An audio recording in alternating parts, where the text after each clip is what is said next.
So I hope this is clear. Second is a line which comes from outside, enters the circle and leaves the circle. Okay, the next one that we will discuss is tangent. Tangent. Now tangent is a line which also comes from outside the circle, but it does not enter the circle. It only touches one point on the boundary of the circle and again leaves the circle. I'll show you. Suppose here it is, there is a one point on the boundary of the circle. So one line comes from outside, touches this point and leaves. Then this particular line, this line is called a tangent. Okay, once again I am going to show you.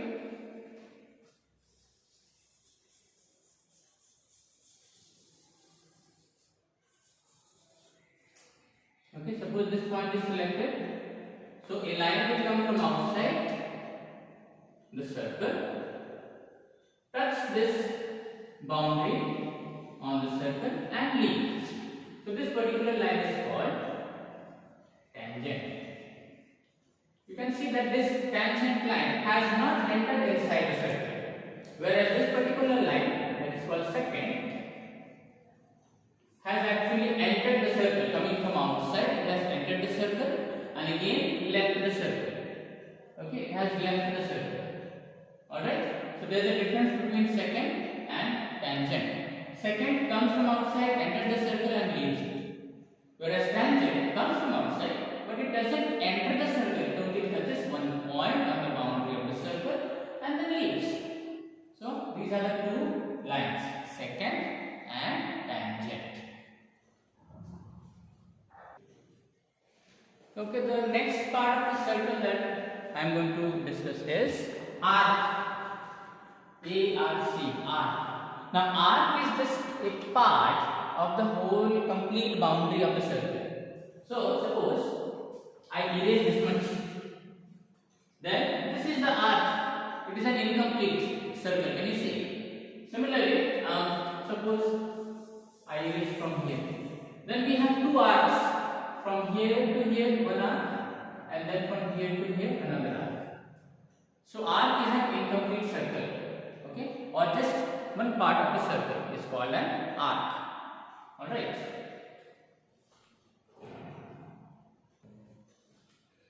All right. Now, as you can see over here in the circle, I have shaded one part of a circle. Remember, arc is what? It is just a part of a circle.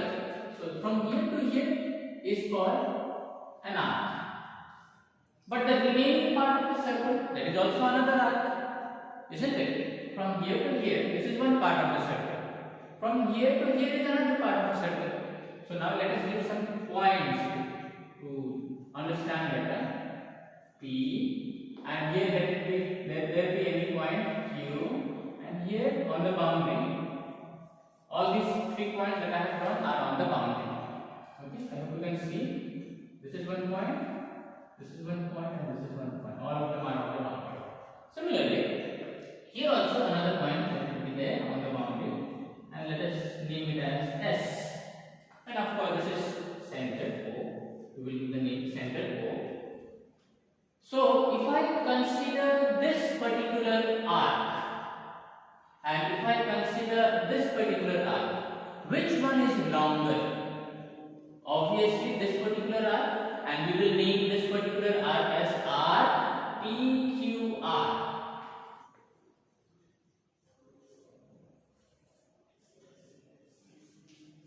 Arc PQR.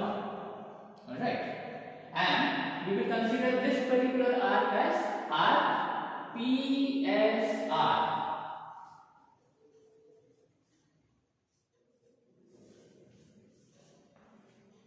So obviously this particular arc which we have named as arc PQR is shorter.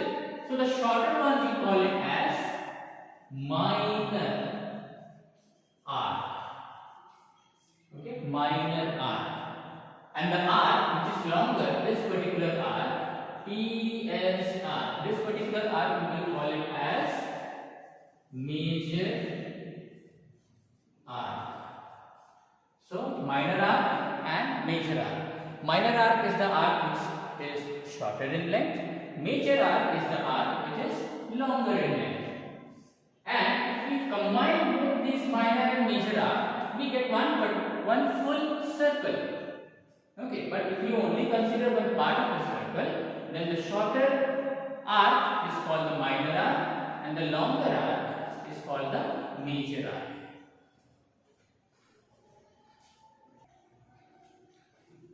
Okay, the next topic or next part of the circle is called semicircle.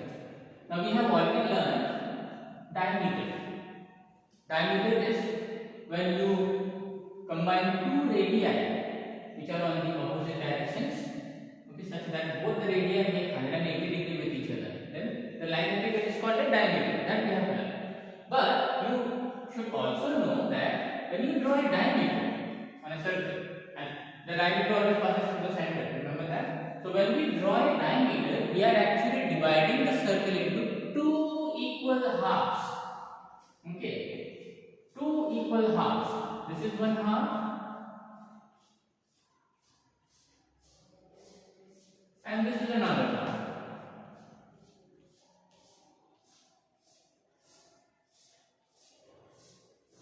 So these two equal halves, each of them are called semicircle. So that means a complete circle is made up of two semicircles. So this is first semicircle. Okay, this is the semicircle. Semi means half. Okay, so let's not shade the region. Let this be without the shading.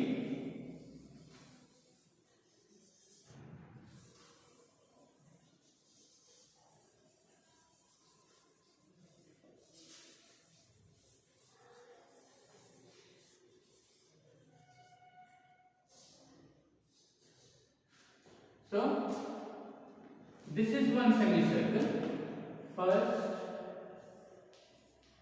semicircle, and this is the second semicircle. So diameter divides a complete circle into two equal halves. Each half is called a semicircle. So you have one semicircle on the top and one semicircle on the bottom. Semi means half of the circle. Semi means half of the circle. And how do we get a semicircle? By drawing a diameter. Diameter divides the circle into two semicircles.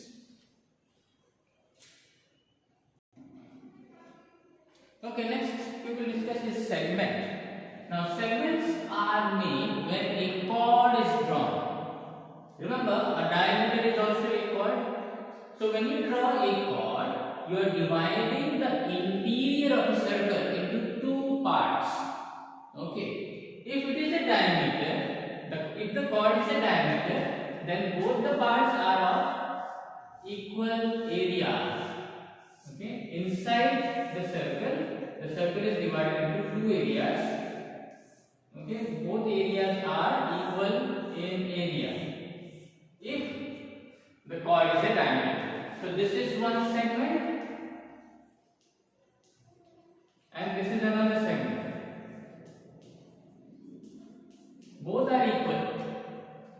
Okay, the two segments are equal.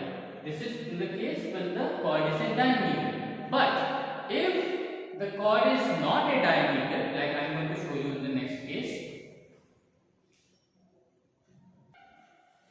Okay, like here. This chord is not a diameter, it doesn't pass from the center. This is a chord which doesn't pass from the center. Then this particular chord is dividing the interior of the circle. Interior means inside of the circle into two areas. Okay, one area is short because of this particular area and the other area is so big. So this particular segment is a smaller area, so we call it as a minor segment. Minor means smaller.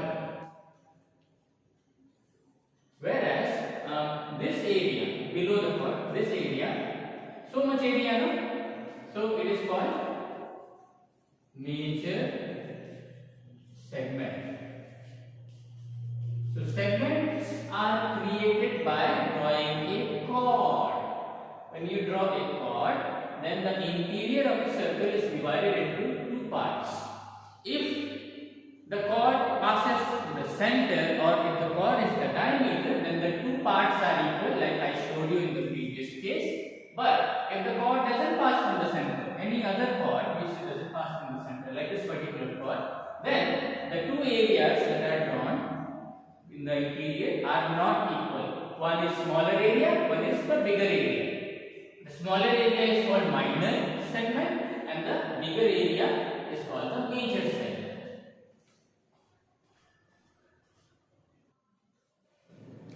The next part of the circle is quadrant, and for this we will draw two radii, not in one straight line, okay, like diameter, not like that, but any other radii which is not the diameter. Like here, this is one radius, and this one, another radius. Two radii I have drawn. Now, after drawing this two radii, this interior of the circle is again divided into two areas or two parts. But this time these two parts are not divided by chord like in the previous case. This time this area is divided on the basis of the two radii. So this is one part.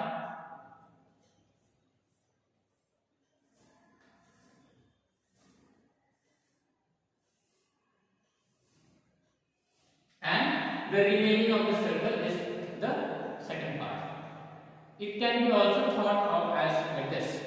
If the whole circle is thought to be a cake, round cake, then when you cut a slice of the cake, then this particular part is, it will be like this one. If you take it out from the cake, it will look somewhat like this.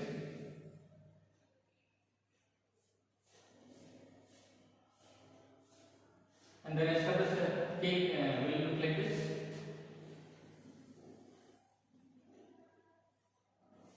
Rest of the circle will look like this. If you take out this particular part from this particular circle, then the remaining circle will look like this, and the part that you take out, it will look like this. So each of these parts are called quadrants. So this is the smaller piece, alright. So this is the smaller piece, and the rest of the circle is the larger piece. So this smaller piece that you have taken out is the quadrant. Alright.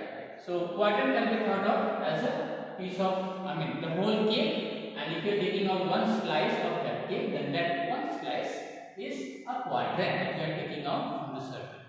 Alright. So if two radii are at right angles to each other, now they are being very specific, okay. If the two radii, not only any radii, but if the two radii you are drawing in such a way that the angle between the two radii is 90 degree, then it will be like this. Okay, the angle between the two radii is 90 degree. Then this is called quadrant. Each slice is called a quadrant. So a whole circle is made up of 4 such quadrants. Okay, I'll show you. By drawing, I'm going to show you.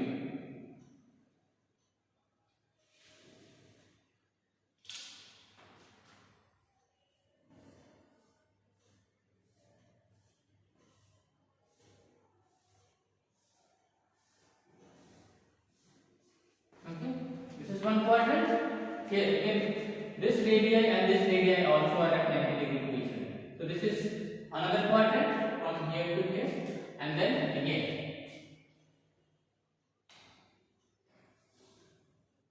here.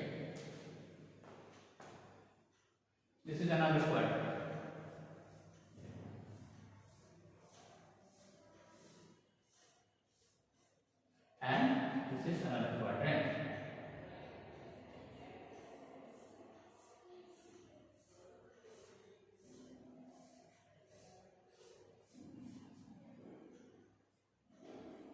So between this radii and this radii, the angle should be 90 degree. Between this radius and this radius, angle should be 90 degree. Between this radius and this radius, also 90 degree. Between this radius and this radius, also 90 degree.